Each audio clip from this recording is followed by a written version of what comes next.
The eggheads at McKinsey just dropped a report on a subject that is near and dear to my heart, titled it The Looming Advisor Shortage in U.S. Wealth Management. I agree with most of what they said. They got a lot of things right. They got a lot of things wrong as well.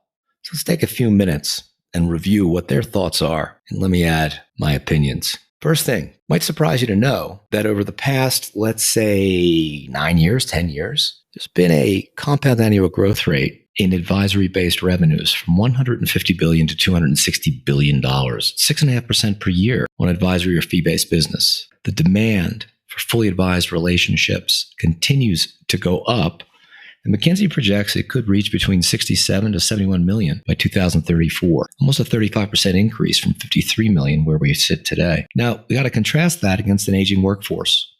About 38% of the current total advisors, roughly 110,000 warm bodies, representing 42% of industry assets, are probably going to retire in the next decade. That equates, if you do the math at about a 70 basis point, that equates to something along the lines of $14.5 trillion in assets that pretty much are going to transition from retiring advisors who spent a lifetime building those assets to younger financial advisors who have spent almost no time building those assets. And that's really where the problem arises. Increasing demand, 52% of advisors check that, 52% of investors sought holistic advice in 2023, up from 29% in just 2018.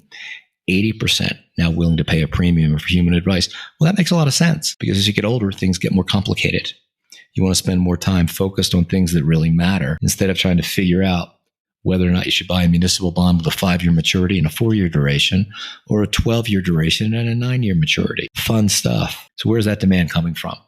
Well, we've got rising wealth across the entire U.S. population, particularly among millennials. Just look at what the equity markets have done in the past several years, and it's not hard to imagine that a lot of people are looking at that chunk of change and wondering, am I doing the right thing? Also, again, there's a growing willingness to pay for a real human being, not AI, not some sort of robo-investor or Robin Hood, but being able to talk to a human that actually understands who you are and what you want to do. Here's the problem. Most younger advisors that I can see completely lack the drive to be able to recreate the books that guys like me created and those of you that have been around for quite some time were able to create over the course of your career. It is a huge problem as things progress. So what do? Well, most of the folks that I've worked with at the major firms that are in vertical teams, what I find is that the senior advisor, let's assume they're doing $3 million on a pretty healthy asset base.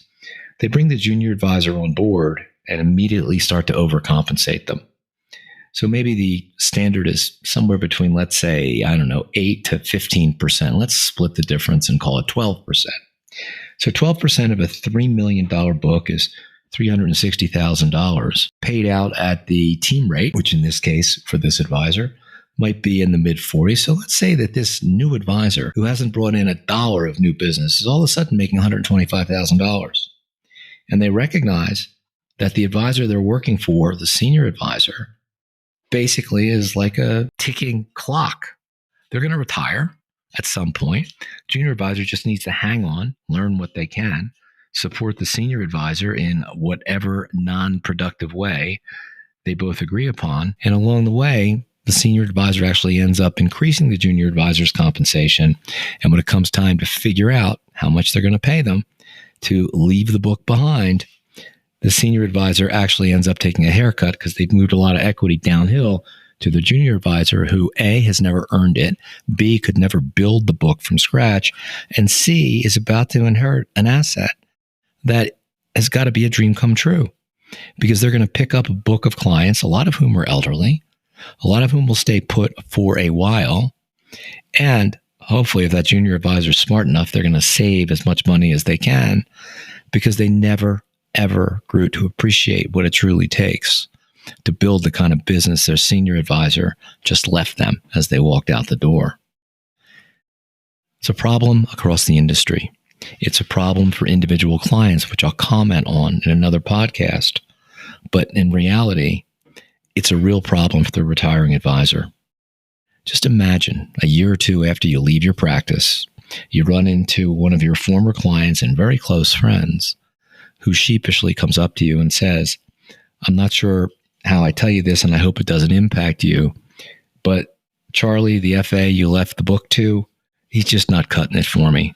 And I just want you to know before we do it, we're going to be moving our business elsewhere. Now, you could take the attitude of, well, who cares? I got paid. I'm done. Charlie will take the hit. But that's not the case, because you remember what it took to bring that client on board and how many times you counseled them through personal financial crises or market meltdowns or anything else. These people weren't just your clients. They were your close friends, and hopefully they still are. You have a duty to make certain that these people are well cared for and not just hand it off to someone that is pretty good at explaining Monte Carlo simulations and can tell you how to access TikTok videos. So why don't we consider something slightly different? Instead of overcompensating someone you believe can walk in your shoes, why don't we create an environment that they can actually demonstrate they can do that? And if you're not married yet, why don't we do it in kind of a survival of the fittest approach, almost Darwinian in nature? Work with your local management. Find some youngsters that make all the right noises but haven't proven anything yet. Then take a look at clients on your book that you haven't spoken with in quite some time. You know who they are. The ones you couldn't live without when you were first starting. The ones that you would open and basically promise anything you had to get that 50K or 100K. You haven't spoken with them in a long time. They've changed. You've changed. You've largely ignored them. So why don't we find some youngsters and maybe sprinkle 10 relationships each across 5 FAs that all make the right noises. Tell them they've got to go out and reprofile. Tell them they've got to go out and increase ROA. Hunt for some new AUM, and God forbid, maybe even solicit some referrals. At the end of a 3-month period or so, figure out the 4 that did the best and cut the 5th one off.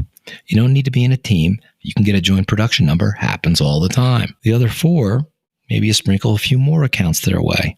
Go another 3 months. See who's winning. Rinse and repeat until you get down to 1 or 2 that really want the role. Let them demonstrate it. If that's the case and you want to bring them aboard, make them earn what they earn. Do not hand them cash. Perhaps at some point you can move that lower tier of your book that has the majority of your households and the least productivity completely to the younger advisor and give them an asymmetrical payout on what they can do on their own. Let them show up and earn it.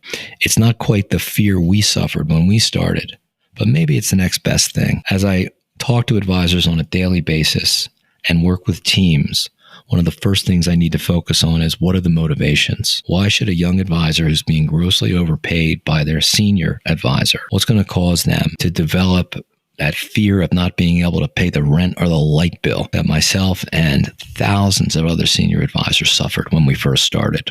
You can sit around and make believe it's not happening, or you can get busy and get moving. Right now, fully 1/3 of high net worth clients and ultra high net worth clients plan on checking out the minute their advisor does. They have no faith in the heir apparent, and there's no connectivity at all to those clients' next generations, because essentially you're basically keeping your young advisors shut in and hoping, osmosis, metamorphosis, some shamanism, they're going to figure out how to do what you did. Well, guess what? We had to figure it out the hard way.